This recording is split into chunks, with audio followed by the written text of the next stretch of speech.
Hello everybody and good morning. Welcome to the MLM Lunchtime Leadership Show. So we're going over chapter 2 of the book that we are going over. Great leaders ask great questions. So before we jump into that, we're going to invite some people on here.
Alrighty.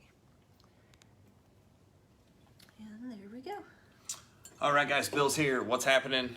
Sorry we're running late because my stupid computer would not send over this email, but that's how it works. Shar, how are you? So here we go. Good leaders ask great questions. That is the book that we're covering over the next few weeks. And this is chapter 2. It says, what questions do I ask myself as a leader? So the questions, the quality of the questions you ask basically are the quality of your life. That comes from Tony Robbins. It says, while personal maturity may mean being able to see beyond myself, leadership means being able to consider others before yourself. What do I need to ask? What do you need to ask yourself? What do you need to ask yourself? I'm investing in myself. A question of personal growth. So your self-image. How do you see yourself? This is probably one of the most important things, and I hear this consistently from Gary Vaynerchuk, is he's like, how you see yourself has a lot to do with how you project yourself. Project yourself meaning how you advertise, how you market, how you contact, how you present. Because people buy into the leader before they buy into the program, vision, company, whatever you're trying to sell. So you have to ask yourself, are you positive or negative? It says you will never be able to bet on yourself unless you can believe in yourself. So self-belief is different than, being cocky or being arrogant, because that's what a lot of people think. Well, if I believe in myself, I'm just coming across like an idiot or, overpowering. No, that's not what we're talking about. Although, people can accuse people of, oh my God, that guy's so positive. They're so into themselves. Well, I mean, a lot of times that's low self-esteem showing its ugly head. And we see that a lot. It says your dreams, how you see your future. It says the size of your dreams determines the size of your investment. And they're talking about the investment in work. So if you have a big dream, you're going to have to invest a ton of energy, a ton of time, a ton of money, a ton of everything to get what you want. So the next question is how do you see your friends? How do others see you? So character is kind of like who you are for real, and reputation is what other people think of you. So honestly, what is the reputation that you're giving off? It says, am I generally interested in others? A question of motivation. People have two reasons for doing anything, a good reason and then the real reason. John Maxwell says. And Tony Robbins talks a lot about this. A lot of people are like, well, I did this because I bought the car because I love red cars. He's like, no, you didn't. You bought the car because of how it made you feel, and then you thought about the rest of it. Both should be the same if you want to be a great leader. So you really are trying to be as congruent as possible for what you want and what you're doing. Negative reasons to lead.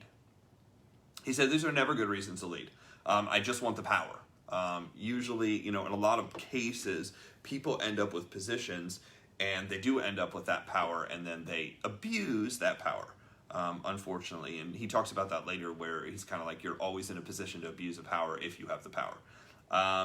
Position, I just want that position. A lot of people, in direct sales and network marketing, you're trying to move up positions because it increases your income, it increases your influence, it increases recognition, which is fine. But if I just want the position, but I don't care about any of the people, that's not good. Money alone won't satisfy or sustain. And then prestige, which is kind of like ego-based. I'm doing this because I'm trying to fulfill a void that otherwise needs to be void by something else. I never want to put my leadership ahead of the people I lead. It says leaders are always in danger of abusing power. That was that kind of quote that he was talking, that I was referring to. 3 questions people ask of a leader. Number 1, can you help me? This is a competence question. Do you have the skill set to help me? To help me get started, to help me recruit, to help me sponsor, because this is the MLM Lunchtime Leadership Show. Do you have the ability to help me get to where I need to go? 2, do you care for me? That's a compassion question. Am I just a number? Do you actually know who I am, what I want, why I'm doing this? So that's why it's so important to do the questionnaire, the agent profile, or the associate profile, or the representative profile, or the profile period, to understand who people are. You want to get to know people. The people who get to know, they say, executiveships, being an executive in a company, or whatever level you want to call it, being an executive in a company, friendships lead to executiveships. That's kind of how it works. 3, can I trust you? That's a character question. Okay, you know what to do. You seem to like me, but can I trust you with the people that I'm talking to? Can I trust you around, because you could open up the door to this database and they could damage it for whatever reason. Motive is based on action, but character is based on value. So motivation, reputation is based on what other people think of you. Character is actually who you are. It says good character can have bad motives and recover, but bad character will always have bad motives. Makes sense, right? Because you're always trying to get for you. Am I grounded as a leader? A question of stability. Good leaders need to have these 3 qualities. And funny enough, they're similar qualities to Think and Grow Rich. Imagine that. Humility. Understanding your place in the light of the bigger picture. So understanding that, you've gotten to, if you are leading, you are at a point where other people respect you, where other people are coming to you for answers, but you're not the end-all be-all of everything that's going on. Humility is not denying your strengths. You're not, I'm so dumb. You have a lot of people who talk down to themselves, which is, again, self-esteem. Humility is being the best about your weaknesses. That actually came from Rick Warren. He takes a lot of good quotes from him. So, number 1. That's really weird. Oh, there's 3 things. Never got to number them. That's what it is. Authenticity. Authenticity is 2. Being comfortable in your own skin. Gary Vaynerchuk, again, talks constantly about authenticity. He says, look, there's so many fake people online. They're made up. They're dressed up. They're talked up. But in reality, that's not who they really are. They'll say one thing and then get off and go do something completely different. So authenticity is really important. Like, if you like Atari, I like Atari. Don't hide the fact that you like Atari, or you like basketball, or you like football, or you like whoever you like them. People are looking for people who are authentic because you're like, oh, I identify with them. And by the way, for those of you who want to be a speaker, trainer, coach, whatever, people identify much more with your weaknesses than they do your strengths.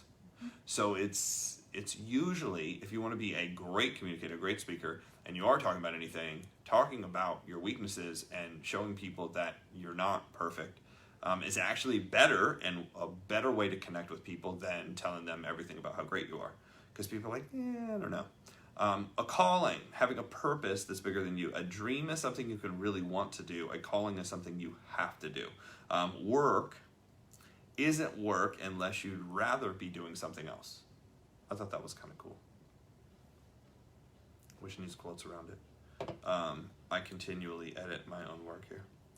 And I say my own work because this is just notes. I did not write any of this.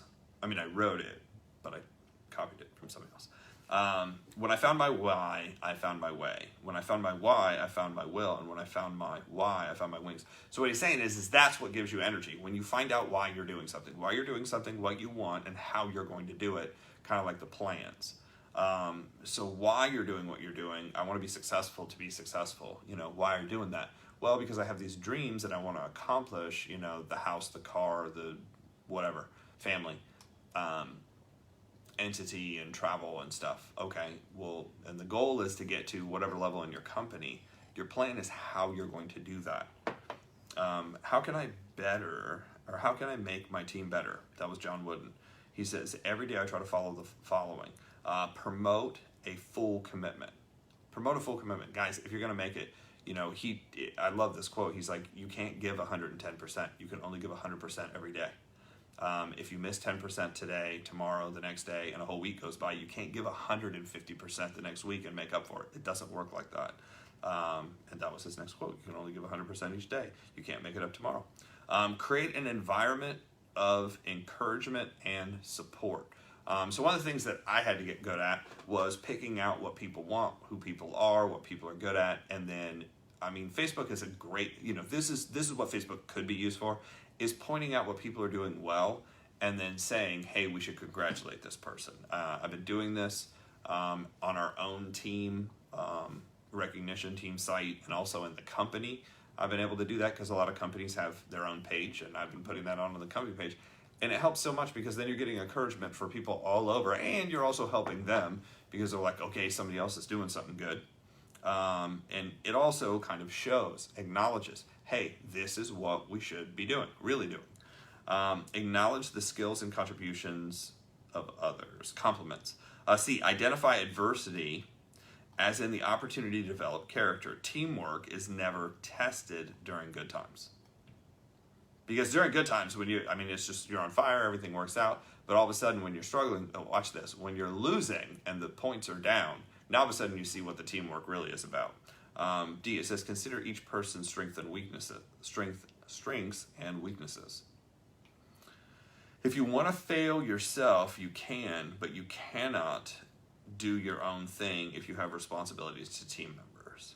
So, it makes sense. Like if you're the quarterback of a football team, you can't be like, oh, I'm just going to call my own plays in my own head and I'm going to do what I want and not telling the team. Well, the team's going to be like, okay, what are we doing? Are we going right? Are we going left? Are you passing? It just doesn't make sense. You have to communicate with the people you're around. It says good leaders are like good coaches. They know how to bring the best out of their team. And this is where you have to know personalities. How do you get the best out of people? Knowing them. Not just knowing them, but knowing them and knowing their personalities. So that way, when you do challenge them, you're challenging the right thing. Putting people down. Sometimes you can it comes across as putting somebody down. It will motivate one person to destroy another. Why don't they think I'm anything? Am I staying in my strength zone? A question of effectiveness. So he talks about taking the quiz Strength Finder. I've got that here, strengthfinder.com, and there's a book called Strength Finder that you can read. Good one to read. I have it. I have not read it, so I need to read it too. He said in Strength Finder, you basically find out what your strengths, your weaknesses are, what you can focus on, what you do better. 6, am I taking care of today? A question of success. I must govern the clock, not be governed by it, which is always good. That was Golda Meir, former Prime Minister of Israel. I must govern the clock, not be governed by it. So kind of prioritizing, I'm going to prioritize what I need to do. I'm not going to be dictated to by somebody else, calling and saying right now. 5 areas to take care of daily. Faith, filling yourself up spiritually, family, friends and relationships, your mission, and your health. I was told you got to take care of your health every day because if you don't, tomorrow might not be available. 7, am I investing my time with the right people? That's a question of ROI, return on investment.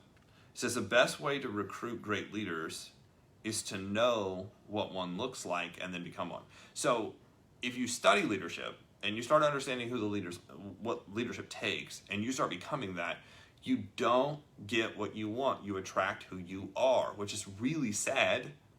It was sad to me because I was like, oh, that means I have to change. That means I have to improve. That means I have to grow. That means I have to do all this stuff. And that's honestly a lot of the reasons why we do the show. We like the idea that we were kind of reading and studying and doing this stuff. So it's actually, from a selfish standpoint, was actually more to keep us on track. And then the benefit was we were able to share all that information with other people and hopefully keep other people on track, and maybe just give them a nugget or two. It depends on what you're working towards and what you're looking for. But that was kind of the goal. You attract who you are, not what you want. So just a couple questions. It says, if you're going to follow somebody, do they influence others? Do they have the potential to grow and develop? Do they like each other? So this is like when you're looking for leaders. When you bring them into the room, do they like other people? Or are they kind of just like me? Are they self-motivated? Or do you have to go over and pump them up? Because there's a lot of people, and the people who need pumped up, that's why we have events and meetings, and then you have to be very, very careful inside the events and meetings that they don't suck your time, and then after the meeting that they're not going, oh, we need to get lunch, I need to tell you about all the things that are going on in my life. I'm like, you can tell me right now. I've got about 5 minutes right now. I can spend time with you right now. Encourage them to come to the meeting. So they're going to get what they want from the meeting because I wanted to share that stuff. That's their connection. Are they self-motivated? Are they grounded? Are their values compatible? Do they work well with others? Do they add value? Can they find possibilities and impossibilities? Can their contribution open doors, give options? And are they at the top 10% of the team? It's a good question, right? The unexamined life is not worth living. And the unexamined leader is not worth following. So, you want to look over some of these traits and be like, am I following the right person or right people? Are they the people that I want to be around long term? Are these the people that I want to introduce my kids to or my grandkids to? Are these the people that I want my friends around? If the answer is no, I'm really just doing it because there's a lot of people who get in companies and they're just doing it for the money or whatever, and they're like, eventually your eyes open, you're like, these people just, aren't good people. They're not good people. It's a great company, there's good stuff, but these aren't good people. And the old saying goes, it's better to be in the wrong company with the right people than it's better to be in the wrong company with the right people than the right company with the wrong people, because the right people will figure it out no matter what company they're in, but the wrong people will screw up the best opportunity. And if you've been there and seen that and done that, you know exactly what I'm talking about. So that's what I got for chapter 2. Tomorrow is Friday, so we'll be going over chapter 3 of Good Leaders Ask Great Questions. I'm going to put the notes inside the Facebook group, the MLM Lunchtime Leadership Show. That school is actually sponsored by the MLM Millionaire Academy, which every Sunday we go over the basics of building a team and recruiting, what it takes to recruit. There's also a leadership leadership class that we teach on Sunday as well about leads. So if you don't know who to talk to, if you don't know how to talk to them, if you run out of people, if you don't have people to begin with, a lot of people are like, well, who do I talk to and how do I talk to? We've built our business. I built my business almost entirely through leads. So with that, we will see you guys tomorrow.